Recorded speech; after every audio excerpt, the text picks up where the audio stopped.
व्यापारीले एमआरपी नराखी सामान ल्याउँदा भन्सारमा हजारौं कन्टेनर रोकिए, राजस्व 90%ले घट्यो। तर 24 घण्टाभित्रै व्यापारी र सरकारबीच सहमति हुन्छ र भन्सार पुनः सुचारू भएको छ।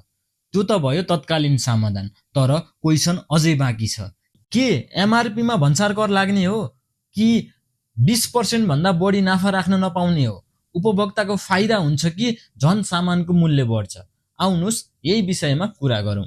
इम्पोर्टरको खरिद मूल्यमा मात्र भन्सार दर र भ्याट लाग्छ, एमआरपीमा होइन।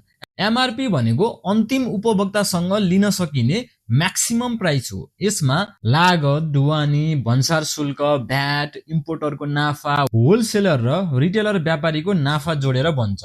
अर्को ठूलो कुरा धेरैलाई लाग्छ 20% भन्दा बढी नाफा राख्न पाइँदैन। कालो बजारी ऐनको 20% सीमा 2081 मंसिर 27 मा अध्यादेशद्वारा हटिसकेको छ। यसको मतलब अब 5% वा 50% जुनैसुकै नाफा राख्न कानुनी रोक छैन, तर उपभोक्ता संरक्षण ऐनले उचित नाफा लिनु भनेको छ। र यसले के एज्युम गर्छ भन्दा प्रतिस्पर्धी बजारले मूल्य आफै तय गर्छ।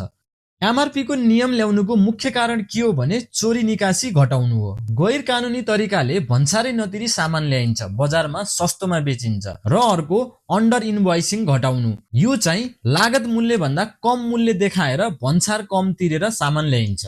यसको सबैभन्दा ठूलो पीडित चाहिँ लेजिटिमेट व्यापारी भएका थिए। त्यसैले बजारमा फेयर कम्पिटिसन थिएन। तर यसले गर्दा सर्ट टर्ममा प्राइस बढ्न सक्छ, किनभने व्यापारीको कस्ट पहिले भन्दा बढी हुन्छ र पहिलेकै पर्सेन्टेजको आधारमा प्रफिट राखियो भने बजारमा मूल्य वृद्धि हुन सक्छ।